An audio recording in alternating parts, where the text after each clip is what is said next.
So to discuss trade issues, we have invited one of the leading specialists of sustainable development, Daniele Giovannucci. Hello, thank you for being with us this afternoon. You are teacher, writer, expert, advisor. You come from Philadelphia, and you are the co-founder of the Committee on Sustainability Assessment. For me, it's very complicated to say. Did I say it right? Perfectly. Okay, Perfectly. good. Can you tell us in a few words, what does this committee, how do you work? You are a researcher, but tell us a little more. Sure. The Committee on Sustainability Assessment is actually a global consortium of institutions that include UN agencies, the International Institute for Sustainable Development, and many other leaders that have a distinct interest in we've developed a very innovative process and are applying this process of measuring sustainability. It may surprise many of you to know that we don't know all that much about the actual impacts of sustainability. So these metrics enable us to look at not just the economic, but also the social and the environmental aspects or the impacts of these kinds of production and trade. So fair trade, bio, Rainforest Alliance, the many standards that exist, we now have a way of actually understanding them. So that's part of it. And how we operate is very simple. We actually work with developing country institutions. So we build capacity at the local level for them to be able to do these measures, and we feed into a global database that will actually be housed here in Switzerland, thanks to the support of Swiss cooperation at the ITC, the International Trade Center in Geneva.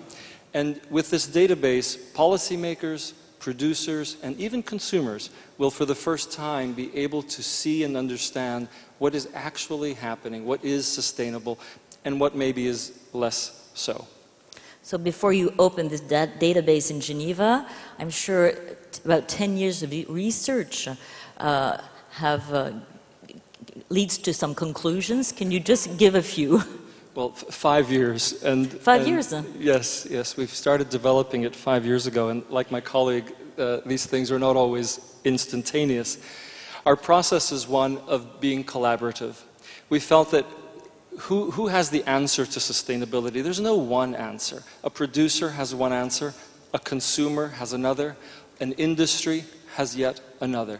So we went through a process of collaboration, of trying to work with a large variety of stakeholders all over the world, of all different sorts, to come up with a consensus of what it is we should actually be measuring, what it is that's sustainable.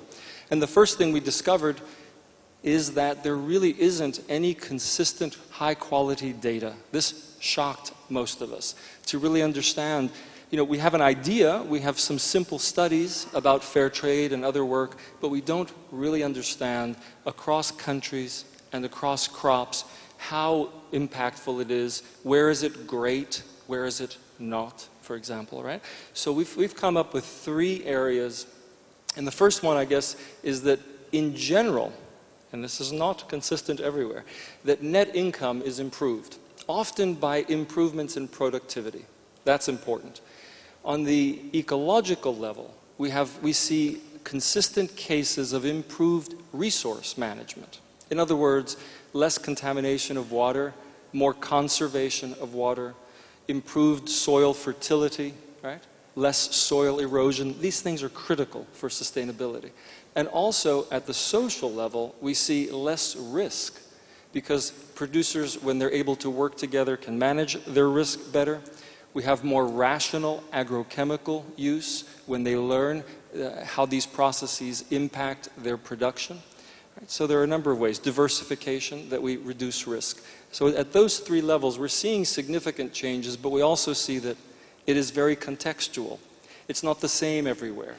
We don't have one answer that fits everywhere. The situation will be quite different in parts of Africa than it would be in parts of Asia. So it requires more study and more work so that we can be effective in our investments in sustainability. So we are going to have a look at one example. We are going to leave for Tanzania, where the Swiss cooperation helps producers become more competitive. It's a field you know very well because it's all about coffee.